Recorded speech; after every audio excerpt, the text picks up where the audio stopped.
ముఖ్యమంత్రి చంద్రబాబు నాయుడు ఆధ్వర్యంలోని కూటమి ప్రభుత్వం ఉద్యోగుల సమస్యలను ప్రథమ ప్రాధాన్యతతో పరిష్కరిస్తుందని రాష్ట్ర ఇంధన శాఖ మంత్రి గొట్టిపాటి రవికుమార్ అన్నారు. అమరావతిలోని సచివాలయంలో ఆంధ్రప్రదేశ్ విద్యుత్ బీసీ ఉద్యోగుల సంక్షేమ సంఘం డైరీ క్యాలెండర్ ను MLA PUC chairman Koona Ravikumar తో కలిసి మంత్రి ఆవిష్కరించారు.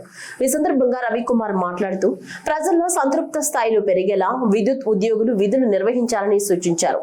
అదేవిధంగా విద్యుత్ ఉద్యోగులపై ఉన్న పని ఒత్తిడిని తగ్గించేందుకు త్వరలోనే నూతన నియామకాలు చేపట్టనున్నట్లు తెలిపారు. ముఖ్యమంత్రి గారు కూడా చెప్పాము, దాని ప్రకారం ఫైల్ నడుస్తుంది. తొందరలోనే అది కూడా కొంతమంది ఏళ్ళు కూడా తీసుకుంటారు. మన వాళ్ళు అన్నట్టు లైన్మెన్ సెక్రటరీలో ఉండి వాళ్ళకి ఆ రోజు తీసుకొని 18,000 ఎంత ఇస్తున్నారు. అక్కడే పని చేస్తాం, మనం పని చేస్తాం, మళ్ళీ ప్రభుత్వం పని చేస్తా, రెండింటి మధ్య నలిగిపోతూ ఉంటే దాన్ని మన డిపార్ట్మెంట్ తీసుకున్నాం ఒకటి రెండు ఏదో కోర్టు ప్రాబ్లమ్స్ వచ్చినా నిన్న ఉన్నట్లు మన వాళ్ళు అందరూ చెప్తున్నారు. అది కూడా మన సిఎస్ గారితో మాట్లాడాను. మనం చేసాం కదా, చేసేదేదో ఆ కోర్టు కేసులు ఏదైనా మధ్యలో ఆయన పెట్టేసి అది కూడా ఏదైనా ఉంటే ప్రాబ్లమ్ సాల్వ్ చేసి కోర్టు కేసులో వాళ్ళ సమస్య ఏదైనా ఉన్నా సరే వాళ్ళు కూడా పిలిపించింది. వాళ్ళకి ఏదైనా సమస్య ఉంటే వాళ్ళు సరి చెప్తాం, వీళ్ళకి ఏదైనా ఉంటే వీళ్ళ పని వెళ్ళి చేయటం. ఎందుకంటే ఒకరి మీద ఒకరు చేసుకొని కోర్టు కేసులు పెట్టుకొని వాళ్ళు కూర్చుంటే ఎవరికి ముందుకెళ్తాం, ఏ పని ముందుకెళ్తే అట్లానే అయిపోయింది.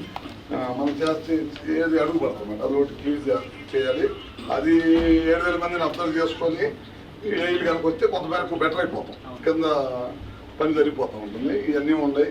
అట్లానే మనం మీకు ఆ రోజు 27 డిమాండ్లు ఇస్తే దాదాపు మ్యాక్సిమం చేయగలిగాం. 1-2 మన చేతులు లేనప్పుడు మిగతా క్లియర్ కానీ ఇందాక అనుకున్నట్టు మీ అందరూ తెలిసినాయి. ఆ రోజు 5-6 రోజులు కూర్చొని సిఎస్ గారి దగ్గర మాట్లాడి ఆ రోజు ముఖ్యమంత్రి గారి దృష్టి కూడా చేసుకెళ్ళి మనం చేయగలిగినన్నీ చేసాం. అందరికి ఓటీ చేస్తే మనకు 2 ఏళ్ళు ఆ రోజు మీ అందరికి తెలిసిందే. గత గవర్నమెంట్ ఏంటంటే ప్రభుత్వంతో పాటు కలిపి పెట్టారు.